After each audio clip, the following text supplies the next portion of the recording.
কয়েকদিন আগে পশ্চিম মেদিনীপুর জেলার ঘাটালের মনসুকার ঝুমি নদীর জলস্তর বেড়ে ভেঙেছে স্কুলঘাট, ঘোড়াইঘাট সহ পারাপারের সবকটি গুরুত্বপূর্ণ বাঁশের সাঁকো।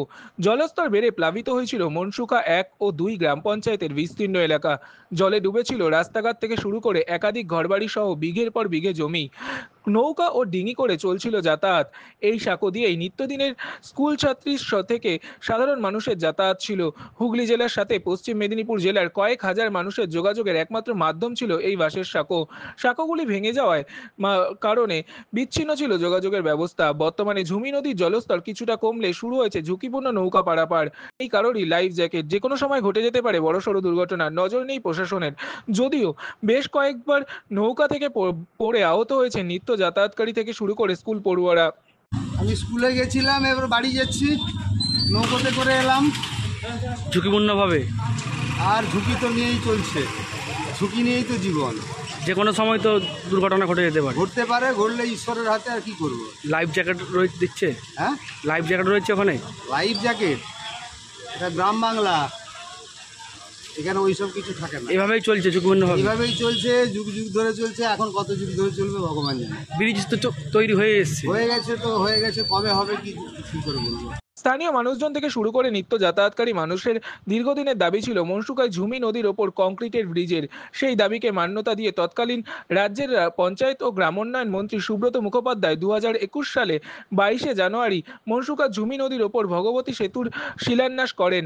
তার কিছুদিনের মধ্যেই ভগবতী সেতুর কাজ শুরু হলে প্রয়াত হন মন্ত্রী সুব্রত মুখোপাধ্যায়। তারপর থেকে তার এই সেতু তৈরির কাজ প্রায় সম্পূর্ণ হলেও জমি জটের কারণে আটকে রয়েছে সেতুর অ্যাপ্রোচ রোড। কয়েকদিন আগে বন্যার সময় লোহার রড ধরে সেই সেতু দিয়েই ঝুঁকিপূর্ণ যাতায়াত করছে স্থানীয় কয়েকজন থেকে শুরু করে নিত্য যাতায়াতকারীরা। না, আমি যাচ্ছি এমনি আমার বাড়ি খোড়ানোর দিকে, রিলেটিভ বাড়ি যাচ্ছি। ওই ঝাউতলা বলছি সাগরঞ্চক আছে, ওইখানে যেতে হচ্ছে। এখন নৌকা পারাপারে যাচ্ছে? হ্যাঁ, নৌকা পারাপার করে কিছু করার নেই, এখন যেতে হবে। লাইফ জ্যাকেট রয়েছে ব্যবস্থা এখানে? হ্যাঁ, লাইফ জ্যাকেট তো কোনো কিছুই ব্যবস্থায় কিছু নেই, এখন যেতে হবে, এইভাবেই যেতে হবে। ঝুঁকিপূর্ণভাবে? হ্যাঁ, বিপদ তো ঘটে, পুরোটাই ঝুঁকি। দুর্ঘটনা তো ঘটে যেতে সব পারে। ওই মাঝি মালিকদের উপরেই যাওয়া হবে, মাঝি যারা আছেন ওনাদের উপরে, নৌকারে যারা চালাচ্ছে তাদের উপরেই সব। অনেক সময় তো দুর্ঘটনাও ঘটে যায়। হ্যাঁ, ঘটছে তো। ব্রিজ হচ্ছে তো পাশে? ব্রিজ হচ্ছে, এখন চালু বানাতে হচ্ছে, এখন হয়ে যাবে হয়তো, টাইম লাগবে। কি নাম? ক্রমাগত দ্রুত সেতু চালুর দাবি জানাচ্ছেন স্থানীয় মানুষজন থেকে শুরু করে নিত্যদিনের যাতায়াতকারীরা। ঝুঁকিপূর্ণভাবে নৌকা পারাপার ও সেতু চালুর সমস্যা আর কথা স্বীকার করে নিয়েছেন ঘাটাল পঞ্চায়েত সমিতির সহসভাপতি তথা তৃণমূল নেতা বিকাশ কর। তিনি এই বিষয়ে বলেন, আমরা জানি অঞ্চলের ফান্ড নেই, টেন্ডার নিয়ে আমরা নৌকা চালানোর ব্যবস্থা করেছি, তবে খুব তাড়াতাড়ি ভগবতী সেতু চালু হলে সমস্যার সমাধান হবে।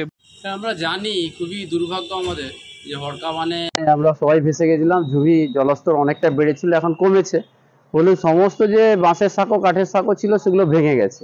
অঞ্চলের পক্ষ থেকে আমরা টেন্ডার দিই, যারা টেন্ডার অ্যাকসেপ্ট করে তারাই নৌকার ব্যবস্থা করেছে। অঞ্চলের ফান্ডও সেরকম নেই। ভীষণভাবে আমাদের যন্ত্রণার এটা। সত্যিকারের এটার থেকে আমরা বেরিয়ে আসার জন্য চেষ্টা করছি। বেশ কয়েক বছর ধরে মনসুকা ভগবতী সেতুর কাজ চলছে, সেতুর কাজ কমপ্লিট হয়ে গেছে, কিন্তু অ্যাপ্রোচ রোডের কাজটা কিছুটা আমাদের দেরি হচ্ছে। কারণ অ্যাপ্রোচ রোডে যে জমিটা দরকার সেই জমিটা কয়েকজনকে আমাদেরকে পুনর্বাসন করতে হবে। অলরেডি তাদের কাগজপত্র জমা পড়ে গেছে, আমরা তাদেরকে ফান্ডিং করব বলে জেলার সঙ্গে কথাও হয়ে গেছে, জেলা পরিষদের সঙ্গে আজকেও কথা হয়েছিল। দুজনকে পাট্টা দেওয়ার কাজ আমাদের রেডি হয়ে গেছে এবং পাট্টা পাওয়ার পরেই আমরা 3 থেকে 4 জনকে আমাদের যে বাড়ি করার টাকা সেই টাকা আমরা দেবো, জেলা পরিষদও দেবে, আমরাও দেবো। তো তারা ওখান থেকে উঠে এলে আমাদের অ্যাপ্রোচ রোডের কাজ শুরু হবে। কিন্তু এই বর্ষার জন্য আমরা তো কাজটা করতে পারছি না। তো ওই এলাকার মানুষকে করজোড়ে নিবেদন করব যে এত কষ্ট করেছেন, আর একটা বছর আমাদেরকে সময় দেন। আমরা চেষ্টা করছি যত তাড়াতাড়ি সম্ভব এই ব্রিজটা হয়ে যায়, অ্যাপ্রোচ রোডটা হয়ে যায়। ততদিন পর্যন্ত একটু সাবধানে সতর্কে আপনারা যাতায়াত করবেন। স্কুলের ছাত্রছাত্রী তারাও যেভাবে যাতায়াত করছে, নৌকা যেভাবে যাচ্ছে, পুলিশ প্রশাসনকেও আমি করজোড়ে অনুরোধ করবো এখানে সিভিক ভিলেজ যারা আছে তারা যেন একটু লাইফ সাপোর্ট সিস্টেম বা ধীরে সুস্থে যায়, বা ওখানে নৌকার যে ক্যাপাসিটি আছে তার বেশি যাতে না উঠে যায়, কেন কখনো ক্যাপসাইজ হয়ে যেতে পারে, এখনো স্রোত আছে। তো সবাইকে অনুরোধ করবো একটু কোঅপারেট করুন। আমরা জানি কষ্ট হচ্ছে, জলযন্ত্রণায় কষ্ট হচ্ছে, পারাপার হতে অর্থ যাচ্ছে তাদের।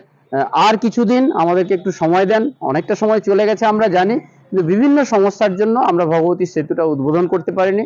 অ্যাপ্রোচ রোড যাতে আরো দ্রুত হয়, জেলা পরিষদের সঙ্গে লিয়াজো মেনটেন করে পঞ্চায়েত সমিতি কাজ করছে, গ্রাম পঞ্চায়েত এখানে প্রধান আমাদের সঙ্গে যোগাযোগ রাখছে মিলন সবসময় আমাদের সঙ্গে যোগাযোগ রাখছে। আমরা চেষ্টা করছি আপ্রাণ যাতে করে আমরা এই জল যন্ত্রণা এবং এই নৌকা পারাপারের সমস্যা থেকে দ্রুত আমরা মুক্তি পাই, এটাই আমরা বলছি। তবে এই বিষয়ে শাসক দল তৃণমূলকে আক্রমণ করতে ছাড়েনি ঘাটালের বিজেপি বিধায়ক শীতল কপাট। দেখুন, মনসুকা এমন একটা এলাকা যেখানে লোকালিটি বেশি, তো সেক্ষেত্রে তৃণমূলের নেতাদের চুরি করার লক্ষ্যও বেশি। একটা বাসের সাঁকো যদি পাকার পুল করে দেওয়া হয়, তাহলে বছর বছর যে সাঁকো পিছু এক একটা সাঁকো 40 লাখ, 50 লাখ, 30 লাখ, কোথাও 10 লাখ, সেই টাকাগুলো তো বন্ধ হয়ে যাবে। সেই জন্য স্থানীয় নেতারা সহ ঘাটালের তৃণমূলের বড় বড় নেতা তারা কেউই চাইছে না যে মনসুকা নদীতে, ঝুমি নদীতে কংক্রিট ব্রিজটা চালু হোক। সেই জন্যে এরকম পরিকল্পনা। সেইভাবে জন্যেই আজকের দিনে দেখুন, সাধারণ মানুষ থেকে স্কুল ছাত্র প্রত্যেকেই জীবন নিয়ে নৌকোয় পারাপার হচ্ছে। কেউ স্কুলে আসছে, কেউ বাজার আসছে, নিত্য দৈনন্দিন কাজের জন্য। তো সেই জন্য সবার প্রথম আমরা বারে বারে বলেছি যে তৃণমূল মানে চোর, চোর মানে তৃণমূল। এই চোর তৃণমূল যতদিন থাকবে এই মনসুকার ব্রিজ কোনোদিনও চালু হবে না। আর মনসুকায় দেখবেন একটার পর একটা বাসের সাঁকো বাড়ছে, যেখানে তোলাবাজি কাটমানি বাড়ছে। কোথাও 10 লাখ, কোথাও 40 লাখ, এই মতো অবস্থায় চলছে। তো সেই জন্য আমরা বলবো যে তৃণমূল যারা করে তাদেরও বাড়িতে ছেলে মেয়ে রয়েছে, তাদেরও বাড়িতে ছাত্রছাত্রীরা রয়েছে, তারাও পারাপার হচ্ছে। এমন না হয় টাকার লোভে, টাকার অহংকারে যে কংক্রিট ব্রিজটাকে চালু করছে না, সেই জন্য সেইটা দেখতে গিয়ে আপনাদের বাড়ির কোনো দুর্ঘটনা ঘটে। ভগবান করুক যেন এই ধরনের ঘটনা না ঘটে। তো কয়েকদিন আগে আমরা দেখছি ঘটছে, আর ঘটতেও পারে। এইসব বন্ধ হবে যখন মনসুকার ওই কংক্রিট ব্রিজ চালু হবে। ঘাটাল থেকে নিজস্ব প্রতিনিধি রিপোর্ট, এনএম নিউজ। আরও খবরের আপডেট পেতে সাবস্ক্রাইব করুন আমাদের ইউটিউব চ্যানেলটি আর বেল আইকনে ক্লিক করুন নোটিফিকেশনস পেতে।